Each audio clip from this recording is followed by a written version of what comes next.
박수종의 뉴스 장면 승부.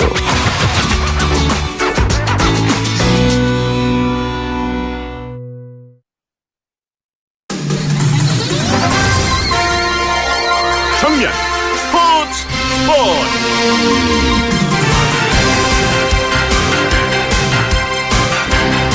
네, 동계 삿포로 아시안게임도 끝이 났죠.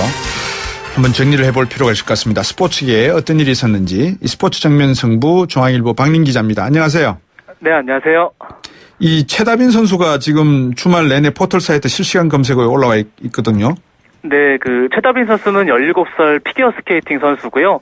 지난 주말에 일본 삿포로에서 열린 아시안게임 여자 싱글에서 역대 아시안게임 최초로 한국 피겨에 첫 금메달을 안겼고요. 네. 사실 피겨의 왕 김연아 선수도 부상과 휴식으로 아시안게임 금메달은 없는데 최다빈 선수가 처음으로 했는 데다가 예쁜 얼굴까지 더해지면서 네. 주말 내내 큰 화제가 됐습니다. 그 방송 저도 봤는데요. 피겨 스케이팅 하는 거를. 네. 원래는 대표 선수로 나올 선수가 아니었다면서요. 네, 사실 최다빈 선수가 종합선수권 4위에 그치면서 예. 아시안게임 출전권을 따내지는 못했었는데요. 네. 박소연 선수가 발목 부상으로 포기하면서 또 최다빈 선수가 아시안게임에 출전하게 됐는데 예. 또 극적으로 금메달을 따냈습니다. 그렇군요. 최다빈 선수에 대해서 조금 더 여쭤봐야 될 것 같아요. 어떤 선수예요? 네, 최다빈 선수는 2007년 7살 때 김연아 장학금을 받았고요. 네. 또 11살 때 3회전 트리플 점프 5종을 마스터한 점프 신동입니다. 예. 그리고 2014-15 시즌에 주니어 그랑프리에서 김연아 이후로 처음으로 동메달을 딴 포스트 김연아로 각광받고 있습니다. 예. 최다빈 선수의 가장 큰 장점 하나와 단점 하나는 뭡니까? 네, 최다빈 선수가 꾸준함이 가장 큰 장점이고요. 예. 사실 표현력이 약하다는 단점을 예. 지적받았는데, 또 선배 김연아 선수의 또 지도를 받으면서 예. 이 점이 굉장히 많이 좋아졌습니다. 예, 안 그래도 제가 그날 이 스케이팅 하는 걸 보니까 김연아 선수의 얼굴 표정에서 느껴지는 섬세한 연기 있잖아요. 그거하고는 우리 최다빈 선수가 앞으로 가야 될 부분이 많이 있다라는 생각이 들더라고요. 상당히 발전 가능성이 많던데요, 보니까. 네, 맞습니다. 정확히 예. 보셨는데요. 예. 아직 17살 선수고, 네. 또 아직은 김연아 선수의 다가서기에는 또 많이 부족한데, 예. 또 말씀하신 대로 사실 고등학교 수리고 선배가 김연아 선수인데, 예. 또 김연아 선수가 몸을 쓰는 법이나 예. 표현 처리 요령을 또 자세히 알려준다고 하니까요. 예. 또 앞으로 또 좋은 모습을 기대해봐도 될 것 같습니다. 우연찮게 최다빈 선수 스케이팅 하는 거 보고 채널을 돌리다 보니까는 미국 피겨 스케이팅 챔피언 대회를 하고 있더라고요. 아메리카. 네. 보니까는 이게 점프할 때 높이 있지 않습니까? 네. 공중에 이렇게 떠오르는 높이. 그 차이가 상당히 좀 최다빈 선수하고 차이가 난다 싶어서 느껴지는 건데 한 2, 3년 더 연습을 하면 이 메이저 대회에 나가서 올림픽도 노려볼 수 있지 않겠나 싶은데 어떻습니까? 네, 맞습니다. 사실 러시아랑 미국 선수들을 보면 네. 또 우리나라 선수들과 점프 높이 차이도 상당히 많이 나고요. 예. 현재 우리나라 선수들이 10위에서 20위권을 이렇게 기록하고 있는데 네. 또 아직은 어린 선수들이니까 예. 좀 더 노력해서 격차를 좁힐 필요가 있습니다. 뭐라 그래도 참 최고입니다. 그래도 최다빈 선수 얼굴도 진짜 예쁘고요. 이 김연아 키즈 맞죠? 그죠? 예. 네, 골프에 박세리 키즈가 있는 그러니까요. 것처럼 예. 피겨의 김연아 키즈라 불리는데요. 예. 또 최다빈 선수도 자신의 롤모델로 김연아 선수를 삼았고요. 예. 또 연하 키즈가 포스트 연하를 향해서 달려가고 있고 예. 또 재밌는 게 김연아 선수가 아시안 게임 금메달을 딴 뒤에 최다빈 선수에게 네. 이런 문자를 보냈다고 하는데요. 도대체 이게 무슨 일이니? 한국 난리 났어. 축하해. 또 이런 메시지를 보냈다고 합니다. 그렇군요.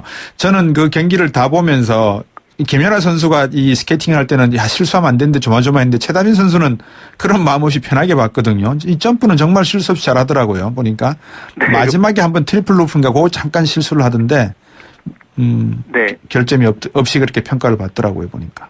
네, 맞습니다. 본인도 최대 목표가 클린 연기입니다. 그렇죠. 네. 자, 이제 피겨 스케이팅에서 이쪽 축구로 한번 돌아와 볼까요? 히디크 감독 이야기 있습니까?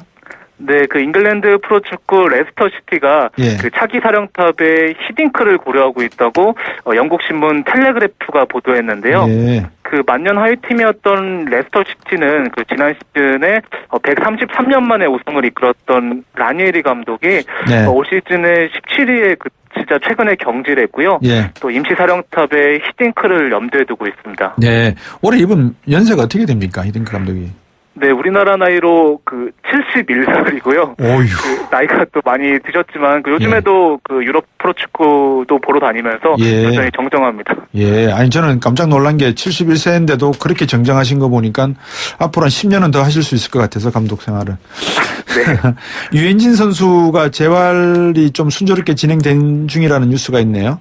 네, 미국 메이저리그 LA 다저스 투수 류현진 선수가 2015년에 왼쪽 어깨 수술을 받았고요. 예. 또 지난해에는 한 경기밖에 뛰지 못했는데요. 예. 또 이번 스프링 캠프에서 두 차례씩 불펜 피칭과 라이브 피칭을 하면서 순조롭게 재활하고 있고요. 예. 또 현지 언론에 따르면 이르면 다음 달 2일에 샌프란시스코와 시범 경기에 등판할 수도 있다고 합니다. 예. 주말에 쿠바하고 월드 베이스볼 경기하는 뭐라 그럽니까? 그걸 연습 경기라고 합니까? 네, 평가전 쿠바랑 두 차례 치렀고요. 예. 또 우리나라가 어제도 손아섭 선수를 앞세워서 승리를 거뒀고, 내일은 호주랑 평가전을 갔습니다. 손아섭 선수라고 하셨죠? 네. 이 선수가 어제 타율만 하더라도 5타수 4안타 8할입니다. 네, 어제 쿠바를 상대로 가장 또 발군의 활약을 보이면서 또 일부 팬들은 손아섭 선수가 너무 잘 치니까 중심 타선으로 옮겨야 되는 거 아니냐 또 뭐 이런 얘기. 근데 평가전 때 좀 아껴야 되는 거 아닙니까? 이거 본 경기에서 이렇게 잘해야지 좀 걱정이 돼서요. 네, 그래서 사실 또 그렇게 미리 터지는 게 안 좋은 걸 수도 있지만 그래도 예행 연습이니까요. 컨디션이 좋은 거는 또 좋게 봐야 될 것 같습니다. 뭐든지 이렇게 스윙하는 거는 마음을 비우고 그죠? 힘을 빼고 스윙을 하면 되는데 그죠? 나중에 또 본 경기 가서 연습 경기 때 생각하시고 또 어깨 힘들어가면 안 될 것 같아서 제가 좀 생각을 해봤습니다. 오늘 말씀 잘 들었습니다. 고맙습니다. 네, 감사합니다. 네, 지금까지 중앙일보 박민 기자였습니다. 황준호 기자의 국제적 시선. 국제 한반도 문제를 집중 취재하는 황준호 기자 특유의 통찰. 네, 복잡한 국제 문제를 집중해서 분석해보고 쉽게 풀어서 이해하는 시간입니다. 프리랜서 언론인 황준호 기자입니다. 안녕하세요. 예, 안녕하십니까. 예, 지금 미국이 상당히 트럼프 대통령 때문에 좀 시끄럽죠, 그죠? 예, 여러 가지 시끄러운 게 많이 나오고 있습니다. 예. 우리나라도 이제 트럼프 대통령하고 이제 본격적인 한번 협상을 해야 될 것 같은데 언젠가는 조만간에. 그 중에서 가장 큰 게 이제 한미 FTA 자유무역 협정이라는 거 하고 그다음에 국방비 문제 아니겠습니까? 방위비 분담금 문제요. 그렇죠. 그 이야기가 좀 나올 것 같네요.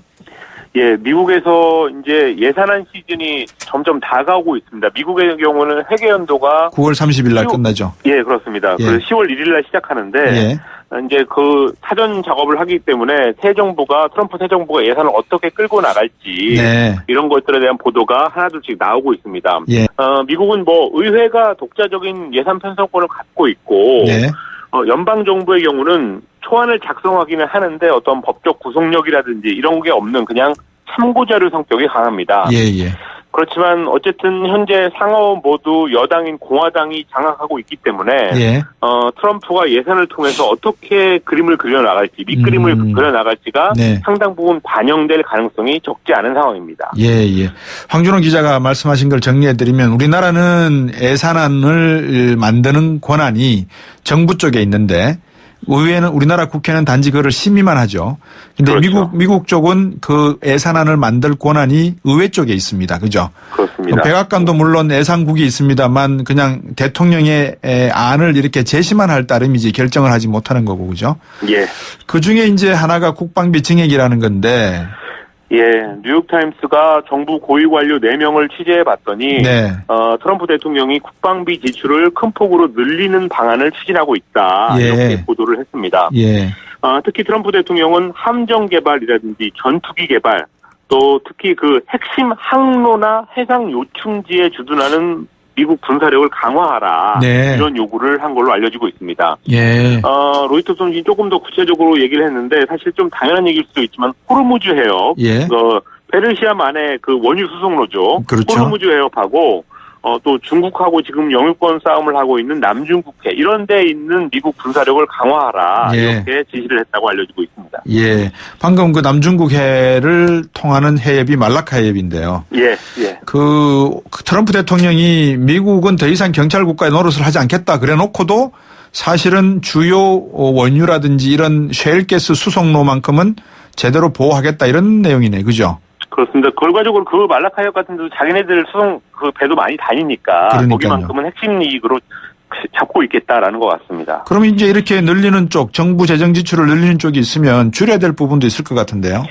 예, 국무부 그리고 환경보호청 이런 네. 일부 기관들의 예산을 크게 삭감하는 방안도 지금 구상이 되고 있는데 예.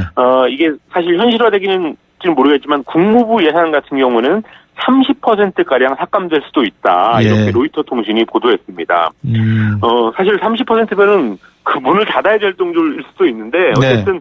지금 이 국면이 트럼프 정권 집단하고 기존의 관료 집단 이 두 사이에 투쟁이 벌어지는 그런 시기이기 때문에 이런 줄다리기가 나오는 것 같습니다. 예. 뉴욕타임스는 스티브 배넌 백악관 수석 전략가 예. 굉장히 극우 인사인데 예. 이런 사람들이 작성한 예산안 초안이 예. 정부 기관에 대한 트럼프 정부의 첫 번째 공세다라고 예. 표현을 했습니다. 이 국무부 예산을 30% 삭감한다는 것은 이거는 전쟁을 선포하는 것과 마찬가지인데요.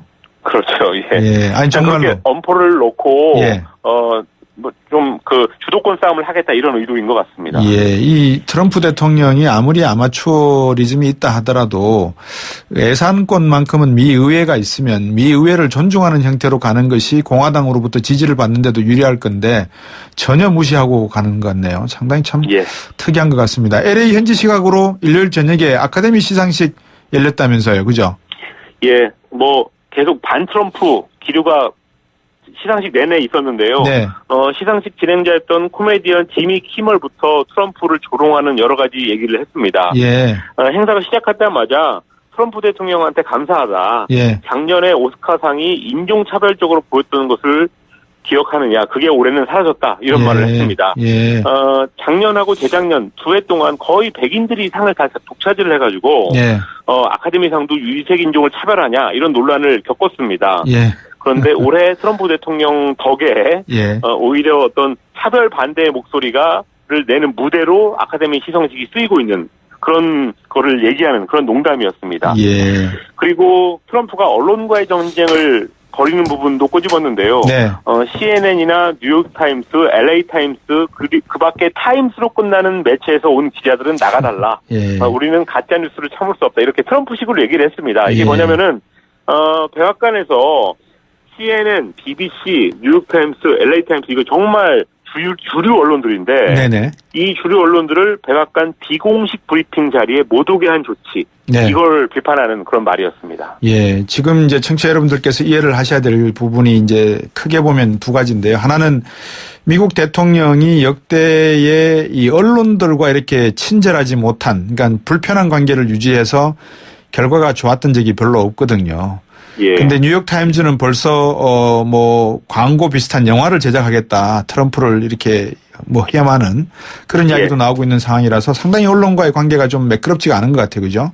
그렇습니다. 지난주 토요일에 뉴욕타임스가 이 출입 제한 조치를 받고 나서 네. 오늘 그 아카데미상 30초짜리 광고를 그러니까요. 뉴욕타임스 언론인데도 불구하고 예. 광고를 내가지고 예. 트럼프를 비판하는 그런 내용도 실었습니다. 우리나라로 치면 백악관에 홍보수석이 있을 건데 예. 홍보수석이 전혀 이 트럼프를 설득시키지 못하는 모양입니다. 그죠? 그런 것 같습니다. 예. 상 받으러 나온 사람들도 한 말씀 다 거들었겠습니다. 그렇습니다. 굉장히 많았는데요. 사실은 예. 오늘 작품상을 받은 문라이트라는 작품의 흑인 감독 베리 젠킨스라는 사람은 예. 각색상도 받았는데 각색상을 수상한 후에 트럼프 시대의 흑인들이라든지 이민자, 소수자 이런 사람들을 위로하는 말을 했는데 네. 당신을 위한 거울이 없다고 느끼는 모든 사람들 뒤에 아카데미와 미국 시민자유연맹이 있다. 앞으로 4년간 당신을 혼자 내버려두지 않겠다. 이런 말을 했습니다. 예. 이민자들이 세운 나라, 이민자들이 이끌어가는 나라에 이민을 반대하는 대통령, 이민을 규제하는 대통령이 들어섰다. 이렇게 모르는 것 같은데 방금 문라이트라는 영화 말씀하셨죠. 그죠? 예, 예. 영화 자체 스토리가 어떤 스토리입니까, 이게? 이 자체도 그 소수자 이런 얘기입니다. 예. 이번에 작품상, 각색상, 나무 조연상 이렇게 3개를 받았는데 네. 흑인 동성애자 소년을 주인공으로 내세워가지고 예. 어떤 다양성의 문제, 또 차별의 문제 이런 것들을 화두로 던졌습니다. 최근에 어떤 인종주의와 성소수자 차별의 분위기, 그리고 또 반대로 반트럼프 정서 이런 것들이 막 뒤섞여 있는 미국 사회에 문라이트가 반향을 일으켰다 이런 평가를 받고 있습니다. 흑인 수상자도 덕분에 이번에 뭐 여러 나왔겠네요. 그러면. 아까도 말씀드렸듯이 지난 2년 동안은 백인들의 잔치냐라고 할 정도로 거의 다 백인들이 상을 받았는데 올해는 흑인 배우 수상자만 2명이 나왔습니다. 그렇습니까? 특히 무슬림 배우 마셜라 알리라는 사람이 문라이트에서 상을 받았는데 과거에 아카데미 시상식 여러 부분에서 무슬림 수상자가 있었습니다. 그렇지만 배우로서 무슬림 배우가 아카데미상을 받은 것은 오늘 그 마셜라 알리가 처음이었습니다. 그리고 앞서 말씀드린 문라이트의 젠킨스 감독, 이 사람도 흑인으로서 각색상하고 작품상 2가지를 받았습니다. 보통 영어에서 문라이트 그러면 이제 밤에 일하는 것도 아르바이트, 야간 아르바이트 하는 게 있지 않습니까? 그죠? 밤이라는 거. 그거를 말하기도 하는데 이 영화를 통해서 보면은 약간 방금 말씀하셨듯이 동성애나 이런 뜻으로도 이 속어로도 쓰이는 모양이군요. 롯데가 오늘 이사회 열었는데 성주 골프장 사드 배치 부지로 제공하는 것을 어떻게 안건을 통과시켰습니까? 어떻게 했습니까? 중국 쪽 반응도 상당히 좀 예민할 것 같아요. 안건 통과시켰고요. 곧바로 중국 외교부 대변인이 강하게 비판을 했습니다. 중국 측은 사드 배치에 대해 결연히 반대하고 강력한 불만을 표시한다. 그러면서 한국의 사드 배치를 반대하는 의지가 결연하다. 뭐 이런 식으로 계속 그동안 해왔던 경고를 했고 오늘 같은 경우는 앞으로 발생하는 모든 뒷감당은 미국과 한국이 책임을 져라. 이런 식의 얘기도 넣었습니다. 롯데의 반응이 궁금하네요. 어떻게 봅니까? 롯데 지난해 11월 29일부터 중국에 진출한 모든 롯데 계열사 사업장이 세무조사라든지 아니면은 소방점검, 위생점검, 안전점검 이런 것들을 받으면서 사드 때문에 롯데가 보복을 당한다 이런 관측이 나왔습니다. 당시 조사 대상에 롯데월드 선양 건설 현장이 포함됐는데 결국 그 선양 롯데월드 공사는 12월부터 중단이 됐습니다. 그리고 최근에 롯데 슈퍼 3곳도 폐점하기도 했습니다. 이 사실 중국에서 월마트나 이런 유통회사들이 큰 재미를 못 보지 않습니까? 이마트도 그렇고. 그렇습니다. 롯데도 뭐 이번에 좀 고민을 할까요? 뭐 어떻게 끝이 날 것 같습니까? 전원 전체를 다 철수한다 이런 얘기까지 이제 극단적으로 나오는데 앞으로 어떻게 될지를 조금 봐야 될 것 같은데 일단 롯데 쪽에서는 3월 15일에 있을 소비자의 날이라는 중국의 어떤 일종의 기념일인데 소비자의 날을 기다리고 있습니다. 왜냐하면은 소비자의 날에는 중국 CCTV에서 소비자 고발 프로그램을 통해 가지고 어떤 제품 또는 서비스의 어떤 불량 문제, 속수 문제 이런 것들을 집중적으로 조명한다고 합니다. 근데 이제 CCTV가 하는 거기 때문에 그 철퇴를 맞게 되는데 최근 몇 년째 주로 해외 브랜드가 그 공격의 대상이 되고 있기 때문에 이번에 혹시 롯데가 그런 대상이 되지 않겠냐 이런 우려. 그래서 거기서 만약에 선정이 된다면 앞으로 롯데에 대한 공세는 더 갈 것 같다. 이렇게 전망할 수 있는 그런 계기가 될 것 같습니다. 이 중국이 앞으로 이제 세계의 주요 소비 시장이 되려 그러면 나름대로의 책임감도 상당히 따라야 되고 이 대국다운 모습을 보여줘야 될 건데 아직까지는 좀 미진하다 이렇게 봐야 되겠네, 그죠? 그렇습니다. 감히 제가 중국에 도발을 해봤습니다. 자, 그 다음 소식은 제가 얼마 전에 TV를 보다가 보니까 베네수엘라 사람들이 전체적으로 체중이 줄었다 이런 이야기가 나오더라고요. 왜 그렇습니까? 시몬 볼리바르 대학이 6,500가구를 상대로 해서 조사를 해봤더니 75%가 식량 부족 때문에 9kg 가까이 지난 1년간 살이 빠졌다. 이런 놀라운 보도가 나왔습니다. 그리고 하루 3끼를 다 먹지 못하는 비중, 그러니까 한 끼나 2끼밖에 못 먹는 비중이 32.5%였는데 그게 1년 사이에 3배가 급증한 수치라고 합니다. 황준호 기자는 하루에 몇 끼 드세요? 저는 정상적으로 3끼를 먹고 있습니다. 3끼 먹습니까? 저는 정상적으로 2끼는 먹는데요.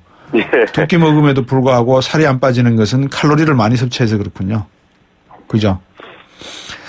왜 대답이 없으세요? 저도 마찬가지입니다. 그 베네수엘라 그러면 석유 생산 국가 아닙니까? 그죠? 2013년 사망한 차베스 대통령으로 유명한 나라죠. 차베스 시절에는 베네수엘라가 오일머니를 가지고 중남미 좌파 국가들의 큰형님 노릇을 해가지고 이제 좀 못 사는 좌파 국가들한테 돈도 많이 지원해주고 그랬죠. 특히 쿠바 같은 데다가도 돈을 많이 지원해주고 그랬는데 예.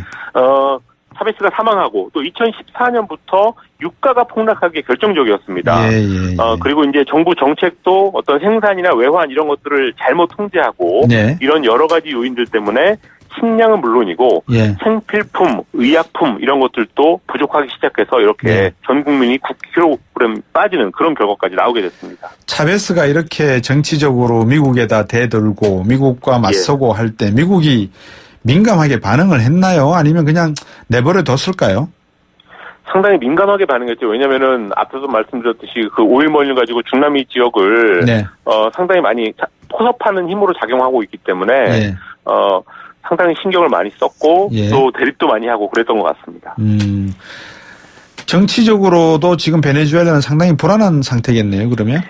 예, 이렇게 식량 부족이 왜 이렇게 됐냐에 대해서는 뭐 여러 가지 이유가 있겠지만 어쨌든 현재 권력이 책임을 질 수밖에 없습니다. 비난도 네. 받고요. 예. 그래서 베네수엘라 사람들한테는 이런 식량 부족과 기근에 대해서 마두로 다이어트다라는 말이 나오고 있는데 네. 현 대통령 마두로의 이름을 따서 마두로 다이어트를 지금 국민들이 하고 있다. 이렇게까지 나오고 있습니다. 예.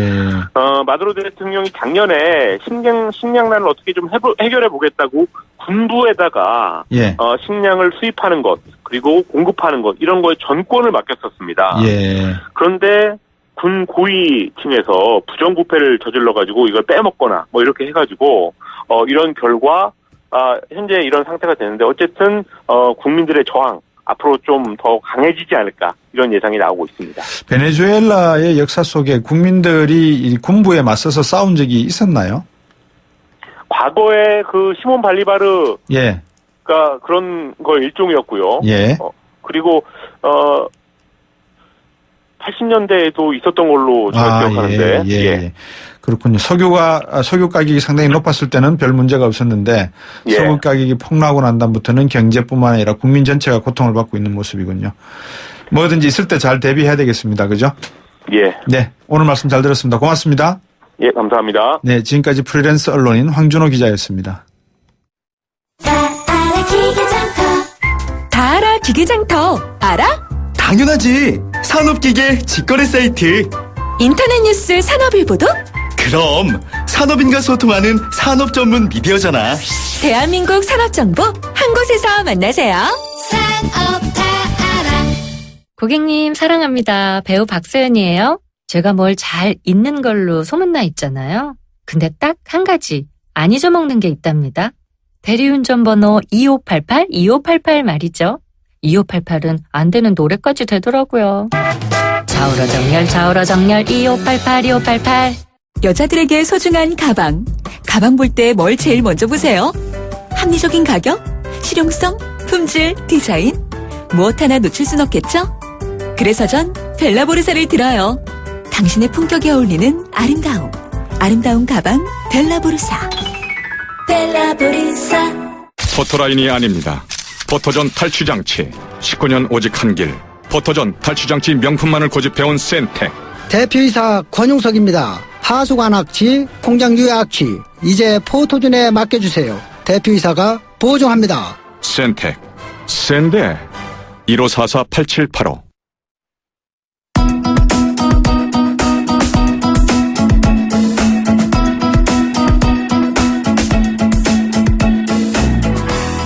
YTN 뉴스 FM 곽수준의 뉴스 정면 승부 오늘 준비한 내용 여기까지입니다. 오늘 들으신 방송 내용은 YTN 라디오 뉴스 정면 승부 홈페이지와 팟캐스트 또 팟빵을 통해서 다시 들으실 수 있습니다. 인터뷰와 토론 전문은 홈페이지와 인터넷 포털 사이트 검색을 통해서 확인 가능하시고요. 애청자 여러분들께서도 많은 문자 보내주셨는데 다 읽어드리지 못하고 소개해드리지 못한 점 죄송하게 생각합니다. 하지만 계속 관심 가져주시면 고맙겠습니다. 지금까지 프로듀서 이은지, 작가 홍기, 강현지, 기술감독 안홍진, 김성호, 진행의 곽수정이었습니다. 함께해 주신 여러분 고맙습니다. 내일 뵙겠습니다.